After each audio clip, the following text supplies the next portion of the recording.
Heyo, it's Davo. What's going on, everybody? Today we're going to be going over Salmo MELI. Not just that, you should summon for him, by the way. I'm gonna be going over like possible team comps in the live stream earlier today. They ran him with Droll and Zeldris with Melascula. You can run Melascula, but I don't really. Well, let me pull it up real quick. Hold on though. Let me get y'all. Melascula. Let me see, where's she at? Melascula. There she is. They ran her, but they used Droll Commandment. So every time one of your allies got hit or anybody got hit, they got the buffs. And on top of that, Meliodas got buffed. And he has Rupture, no, not Rupture, Amplify. So Droll automatically might be the first person you want to run him with. And plus he's on the banner, which is great. All the coin shot commandments are on the banner, which is stupendous. So you get blue Droll. I'm gonna go ahead and close green Droll. Green Droll is always a good option, you know, to like counter anyone who has buffs and debuffs. But with Meliodas, you might not have to even worry about that because he has a Rupture AoE.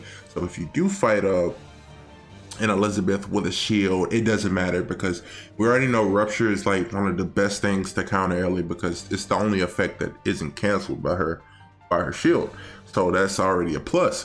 And if you run blue Droll, you got stun, you got taunt, you got everything, and plus increase allies attack for every buff applied to the hero.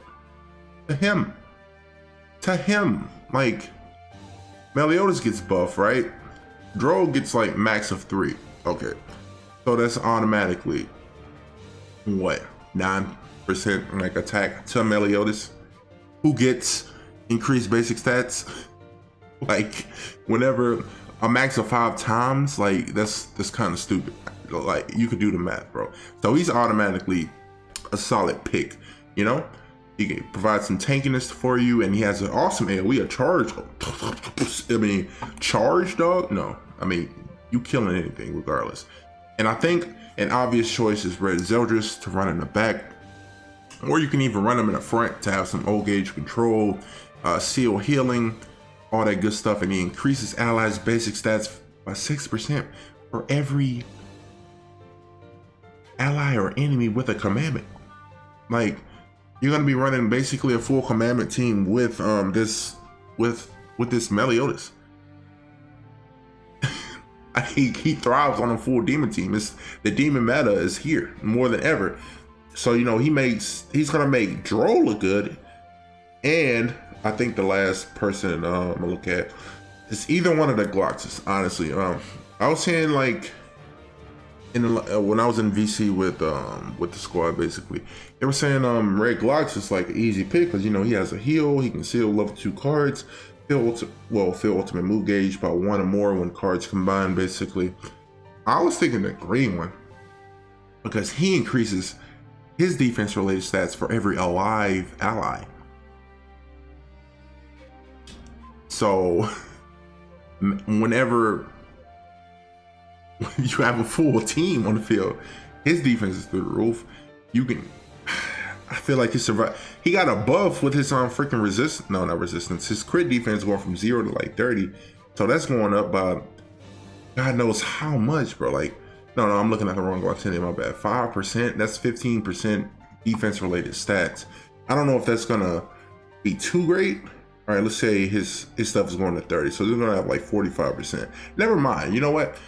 He might be a good candidate because he has a double debuff. He can bleed, he can seal attacks, and his ruin ultimates hits pretty hard. Now I'm looking at him, I'm not liking him too much. I'm gonna go ahead and close him. And I think Red Gloxenia, Coin Shop Gloxenia is the better pick because you know seal level 2 attacks. You got heals, you got remove. Oh, bro, it's insane. With this Meliodas, people were saying how attack sealing would make its way back because right now it's kind of dead. You don't see attack sealers like anywhere in PvP. You just see green Gother and that's it. That's all. So with the arrival of this man, people might whip out the old red Gother and be like, yeah, I can counter him, bro. But no, Gloxenia shuts all that down. Unless you have a heal sealer of some sort. Like if you If you use Zeldris in the front and you see this Gloxinia, you better abuse that heal ceiling card, honestly. But you might not even see that. People might be running Zeldris in the back. So this card is fantastic. If they have Gother and then ranking up, nope, get that out of the way. And then you got to get anything above you, bro, and then it's kind of nutty. Melascula so much. I was Amazing said that if he were to die, he would have a buff on him. So that's like an extra like fuel to the fire that is actually amplified. We saw him, bro. He's just like a one man army, honestly. Like if you have Droll, all right, you got the taunt, so you can kind of get the attention off of this guy, and you got the stun, you got control, you got Gloxinia on the field who can shut anybody down with like who has a level 2 and above, and with a cleanse, so you're making Droll more like not tanky, like he has more survivability basically. That's what I'm saying. And this increases HP related stats, and if you have HP set on your Droll, you're set, bro. But Zeldris in the bag, bro, increasing basic stats by 6% with 3 commandments on the team. Come on, dog. 18%. 18% given to this guy with Amplify and Rupture is a wrap. So Melascula is I would say an honorable mention per se, because he can, oh, she's getting a buff too and the recovery rate is going up. This Inhale is, well, it does decrease HP. So if you do use her, you fight like another Droll per se who does this HP buff and taunt things, you can do this, and I guess that'll lower it and it'll like kind of balance it out. Blaze, not so much. You're not really looking for too many debuffs unless you want to use, no, you want to use Droll commandment because it applies like buffs to everybody, and this guy like thrives off buffs and he like kills people. It's funny how this guy thrives off buffs and he kills people with buffs. Isn't that kind of crazy? Like, how do you do that? Like, like what is going on? So I'm gonna go ahead and give Melascula the honorable mention. I'm calling it now. The ideal team will be this guy in the far left. It'll be Droll in the middle and Gloxinia on the right. If not so, it'll probably be Zeldris in the front in replacement of Gloxinia and somebody else like I don't even know. People might just run like Goddess Ellie in the back for CC, but you know, it is what it is. Asamo MELI is here and he is looking like the best unit in the game. This man is a walking bucket. This guy is built different. Mama, there goes that man. There he is. Thank you guys for watching, and I'll catch you guys tomorrow in the next video. All right, peace.